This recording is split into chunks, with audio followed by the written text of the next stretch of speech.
그러니까 위증은 있는데 위증 교사 행위는 없었다라고 하는 것이 뭐 이게 뭐지? 라고 자꾸 생각이 되잖아요. 그럼 김진성은 왜 위증을 한 거야? 예, 그러니까요. 뭐 자기는 잘 기억도 안 난다는데 왜? 그게 뭐냐면 이제 법은 도덕의 최소한이라고 그러잖아요. 도덕의 최소한. 예. 도덕은 뭡니까? 상식에 기반한 것이 도덕이죠. 네. 몰상식한 게 도덕적이라고 하지는 않잖아요. 예. 그러니까 아무리 그 전문 지식을 가진 법률가라고 할지라도 상식에 맞는 부합하는 그런 판결을 했을 때 그 대중들도 고개를 끄덕이고 인정을 해준데 왜 영미법을 커먼로라고 합니다. 보통법. 예. 그게 뭐냐면 관습법 판례에 의해 가지고 축적되는 거고 불문법이죠. 여기서 커먼이라는 거는 커먼 센스예요. 예. 그러니까 상식에 의거해서 그 판결이 나오고 그게 쌓여가지고 불문법이 돼가지고 그게 법이다. 그러니까 도대체 아까도 말씀드렸다시피 아니 그러면 왜 그 기억도 나지 않는 거 기억난다고 그렇게 얘기를 왜 한 거야?에 대한 퀘스천 마크가 풀리지 않으니까 이건 뭐 상식적이지 않은 거죠. 그러니까 위증한 사람은 있고 위증한 사람은 처벌받았는데 위증 교사한 사람은 죄가 없다 이렇게 돼버리니까. 그러니까 참 예. 희한한 지금 법원 판단이 있은 건데 네. 만일 일반 뭐 이 법정 사범들이 막 이런 경우 일반 법정 사범 같은 경우는 쉽게 말하면은 위증 시도만 해도 이 법원에서 처벌을 해버려요. 예.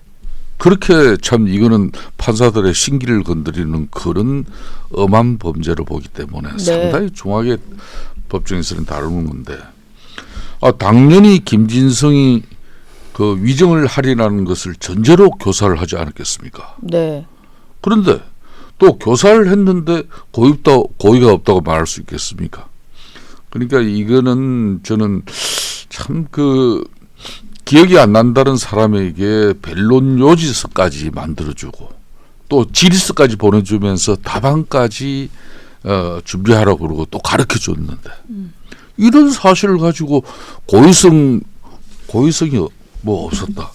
고의성이 없으면 그럼 이전 교사를 해도 아무 문제가 없는 겁니까? 예. 그러니까 이런 식의 지금 판결이 된 거예요. 네. 저는 이렇게 되면 앞으로 사법 질서 체계가 앞으로 그러면 모든 법정에서 재판을 받는 이 범죄자들이 예? 뭐 자기한테 유리한 정인 채택해가지고 이렇게 위정교사 해놓고 그렇게 유리한 재판 끌어내고 만일 걸려버리면은 너 고의성 없이 한 거다 이러면 끝나는 거예요. 네. 그러니까 이게 교사는 했다고 하는데 고의성이 없으니까 위증교사의 어떤 죄는 없다라고 판단이 된 것 같은데 이게 변론 요지서 보낸 거에 대해서는 검찰에서는 이게 이런 요지서를 보낸 것만으로도 이거 자체가 내가 이렇게 주장을 할 테니 말을 맞춰달라는 요구였다라고 봤는데 재판부는 통상적인 방어권 행사다라는 판단을 내렸거든요. 글쎄요. 변론 요지서란 것이 이재명 당시 지사 측에서 예. 이건 무죄입니다.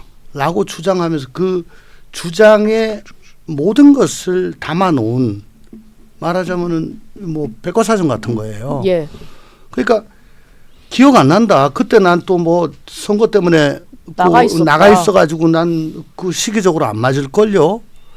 그 자꾸 회피하잖아요. 근데 뭐 들은 걸로 해주면 되지 뭐. 저는 그게 교사가 아니고 그건 뭔지 모르겠어요. 예. 그러니까 저 위증 교사의 고의가 없다라고 하는 인정하는 그 세 가지가 저 판시됐는데 하나는 이재명이 김진성에게 위증을 요청하는 것으로 보기 어렵다. 두 번째, 위증에 이르는 과정에서 이재명의 개입을 인정할 직접 증거가 없다. 그러니까 이재명은 30분에 걸쳐서 통화했고 그 이틀 후에도 또 통화를 했습니다. 네. 그러니까 대충 그래 잘 기억은 안 나지만은 그래 뭐 한번 나가서 얘기해 주지 뭐 우리 지사기도 하고 예. 백현동 사업하고도 관련 있고 네. 어쩌면 뭐 좋은 거 아니야. 그 정도의 결의를 일으키게 할 정도면 족하고 나머지는 변론 요지서라든가 그 이후에 또 이재명 지사의 변호인과 계속 면담하고 통화하면서 그러면 당신이 여기에 대해서 지금 생각하고 있는 거 진술서 써내봐. 그 다음에 증인신문 요지 같은 것도 주고받으면서 실제 문답을 한 거 보면 변호인이 길게 묻고 김진성 씨는 예라고 했거든요. 네. 그러니까 이게 다 그 개입이 돼 있는 건데 지금 드러나 있는 거는 녹취밖에 없잖아요. 그 다음에 그 녹취인데 어떻게 김진성 씨가 그런 얘기를 했겠습니까? 거기는 그 변호인이라든가 혹은 정진상 씨도 뭐 개입이 됐다 그러고 또 당시 비서실장도 개입이 돼 있다 그러고 그리고 변론 요소가 있는데 근데 네. 위증을 요청하는 걸로 보기 어렵다고 하는 게 그 고의를 인정 못하는 이유 중에 제일 앞에 있어요. 그게 뭐 생각나는 대로 해라. 사실대로 해라. 그러니까 기억 안 나는 거를 요구했다기보다는 아니, 생각나는 대로 그쵸. 해라 정도만 했다. 30분 통화하면서 12번을 그 얘기를 했기 때문에 네. 그거는 어떻게 위증을 시킨 게 아니다라고 얘기하는데 예를 들어 우리 김성태 선배가 우리 직장 상사인데 제가 해외 출장을 가게 됐어요. 근데 야 요번에 뭐 어디 간다며 그거 나 선물 사오지 마. 예. 처음에 그렇게 얘기해. 예. 근데 30분 동안 12번을 선물 사오지 마. 아우 사와야죠 그러면. 그게 사오란 얘기예요. 네. 사오지 말란 얘기예요. 사오란 얘기죠. 그러니까 12번을 갖다가 사실대로 얘기를 하라는 거는 예. 우월적 지위였었잖아요. 네. 어쨌든 백현동 허가방 그쪽하고 같이 일하는 사람과 당시 경기지사. 도지사와 네. 직전 성남시장이었던 도지사와 예. 그러니까 우월적 지위에서 계속 선물 사오지 마 라고 하는데 그걸 우리 부장은 정말 내가 선물 사오면 이거 혼내겠구나 예. 해가지고 선물 안 사왔어. 그 사람 회사에서 제대로 평가를 박하게 받겠죠. 예. 인사에서 뭐 좌천이 되거나. 예. 그러니까 모든 말은 겉으로 드러난 것과 함의가 있습니다. 예. 함의로 보면은 저는 그렇게 안 봤어요. 제가 어제 사실 그 특보 준비하면서 30분짜리 녹취를 다 듣고 다시 한번 읽어봤거든요. 근데 재판부에서도 그걸 다 들어봤다라고 하는데 그래도 이런 판결이 나왔네요. 어제 서울중앙지법 형사 그 33부의 김동현 뭐 재판장 같은 경우는 예.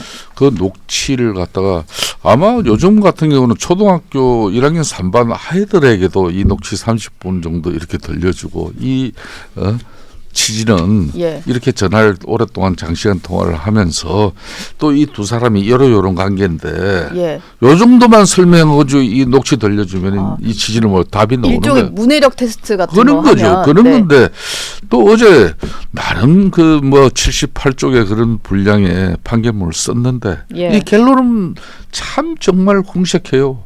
결론은 고의성이 뭐 없어서 이거는 뭐 위정교사죄는 아니다. 예. 그러려면은 이 판결에 일관성이 있어야죠. 네. 그러면 위정한 사람 벌금 500만 원을 갖다 쉽게 말하면 처벌을 했어. 예. 근데 그래서 위정교사한 사람은 아예 이 사람은 그냥 뭐 혐의도 없고 이거는 뭐 30분 통화하고 뭐 이런 뭐 있고 내용도 있지만은 이거는 뭐 이 사람은 아니야.